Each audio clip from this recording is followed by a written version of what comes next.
আগের পার্টে তোমরা দেখেছো যে রাজগীরে আমরা নেচার সাফারি জু সাফারিতে কী কী দেখেছি। যদি তোমরা না দেখে থাকো তাহলে এই ভিডিওর ক্যাপশনের ওপরে লিঙ্কে ক্লিক করো, ওখানেই দিয়ে দেওয়া আছে। এই দিনটা হচ্ছে সবথেকে হেকটিক ডে ছিল। সেটা হচ্ছে এই দিনকে আমরা যাব হচ্ছে রাজগীর থেকে দেওঘর, কারণ আমাদের জাসিডি থেকে ট্রেন, ফেরার ট্রেনটা জাসিডি থেকে। এই রাজগীর থেকে দেওঘর যেতে অন্তত পক্ষে 5 থেকে 6 ঘন্টা লাগে। আমাদের আরও বেশি সময় লেগেছিল, তার কারণটা হচ্ছে আমরা মাঝখানে অনেক জায়গায় দাঁড়িয়েছি, আমরা অনেক জায়গায় ঘুরেছি। তো ফার্স্টেই আমাদের যেটা দেখার ছিল সেটা হচ্ছে নালন্দা বিশ্ববিদ্যালয়। এটা ধ্বংসাস্তূপ হয়ে গেছে, যেটা তোমরা অবভিয়াসলি পড়েইছো, যেটা বখতিয়ার খিলজি পুড়িয়ে দিয়েছিল আর কি। সেই নালন্দা বিশ্ববিদ্যালয়টাই আমরা দেখতে গেছিলাম। আচ্ছা, তোমাদেরকে বলে দিই, তোমরা যদি কেউ নালন্দা বিশ্ববিদ্যালয়ে ঘুরতে যাও অবভিয়াসলি গাইড একটা সাথে নিও, কারণ এখানে অনেক কিছু জানার আছে। মানে প্রত্যেকটা জায়গায় কীভাবে কী রাখা ছিল, কোথায় রান্নাঘর ছিল, কোথায় হোস্টেল ছিল, সব কিছু একটা জায়গায় লেখা আছে। তো গাইড নিলে না, সে সব কিছু তোমাদেরকে বলে দেবে। এতটা বড় জায়গা নিয়ে এটা তৈরি হয়েছে, কি বলবো, মানে যদি ধ্বংসস্তূপে এতটা বড় হয় তাহলে আসলটা তো অনেকটাই বড় ছিল, তাই না?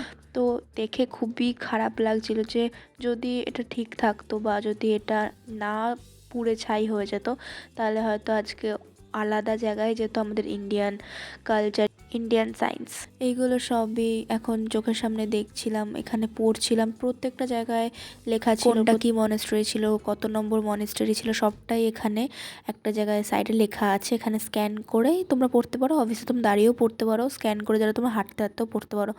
এই নালন্দা বিশ্ববিদ্যালয়টা ঘুরতে আমাদের অনেকটা সময় লেগেছিলো, কারণ এটা অনেকটা বড় জায়গা নিয়ে তৈরি হয়েছিল, তোমাদেরকে বললামই।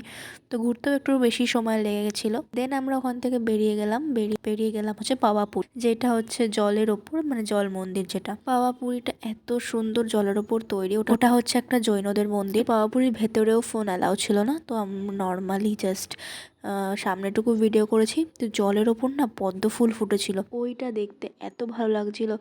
আমি ভাবছিলাম যখন আসল পদ্ম ফুল ফোটার সময় তখন জলটা কত সুন্দর লাগবে, সেটাই দেখা হলো না আমাদের। কি এবার হচ্ছে আমরা বেরিয়ে গেলাম, বেরিয়ে আমরা খেলাম হচ্ছে লিট্টি চোখা। বিহারে গেছি, বিহারের ফেমাস লিট্টি চোখা খাবো না, এটা তো হতেই পারে না। আমরা ফার্স্টে 1 প্লেট নিয়েছিলাম, কারণ কিরকম কি হবে না হবে একটু ভয় ভয় যেটা লাগে। তো প্রথমবারে খেয়ে এত ভালো লাগেছিল, দেন আমরা আরেকটা প্লেট নিয়েছিলাম। দেন আমরা ওখান থেকে আরেকটুখানি জার্নি করে গেলাম হচ্ছে লাস্ট যেটা আমাদের ঘোরার জায়গা, সেটা হচ্ছে কোকোলাত জলপ্রপাত। তো এখানেও অনেকটা সিঁড়ি ছিল, উঠতে অনেক কষ্ট ছিল, কিন্তু পাহাড়ে গেছি এইটুকু তো মানতেই হবে।